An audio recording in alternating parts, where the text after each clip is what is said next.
About 5 years ago, I lived downtown in a major city in the US. I've always been a night person, so I would often find myself bored after my roommate, who was decidedly not a night person, went to sleep. To pass the time, I used to go for long walks and spend the time thinking.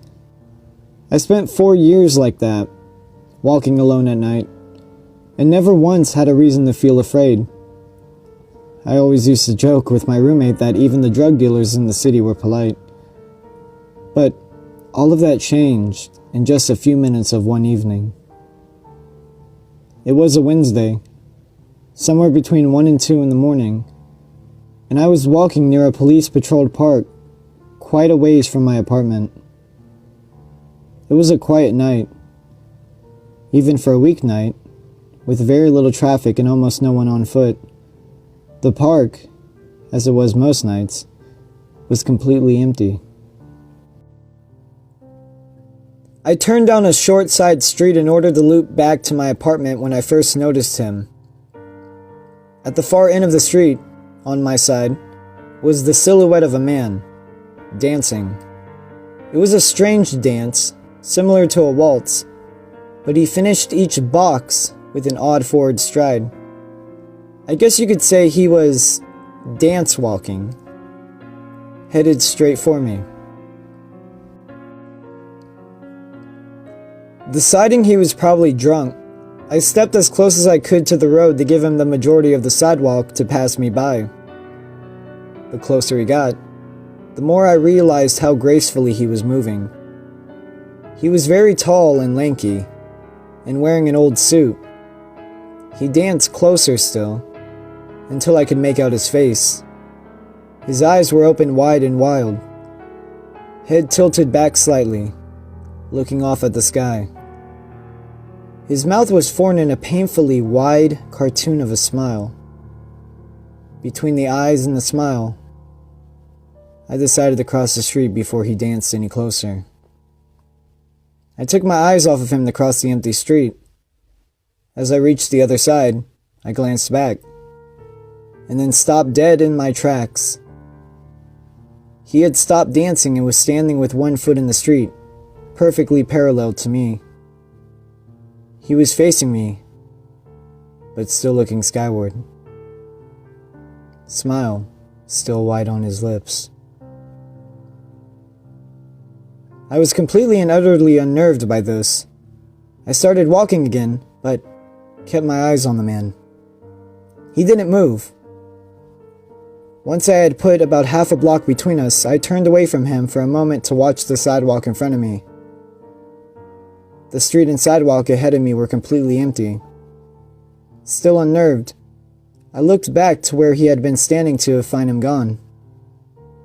For the briefest of moments, I felt relieved, until I noticed him. He had crossed the street and was now slightly crouched down. I couldn't tell for sure due to the distance and the shadows, but I was certain he was facing me. I had looked away from him for no more than 10 seconds, so it was clear that he had moved fast. I was shocked that I stood there for some time, staring at him. And then he started moving towards me again. He took giant, exaggerated tiptoed steps, as if he were a cartoon character sneaking up on someone. Except, he was moving very, very quickly. I'd like to say at this point I ran away or pulled out my pepper spray or my cell phone or anything at all, but I didn't. I just stood there, completely frozen, as the smiling man crept toward me. And then he stopped again, about a car length away from me, still smiling his smile, still looking to the sky. When I finally found my voice, I blurted out the first thing that came to mind. What I meant to ask was, "What the fuck do you want?" in an angry, commanding tone. What came out was a whimper. "What the Regardless of whether or not humans can smell fear, they can certainly hear it. I heard it in my own voice, and that only made me more afraid. But he didn't react to it at all. He just stood there, smiling. And then, after what felt like forever, he turned around, very slowly, and started dance walking away.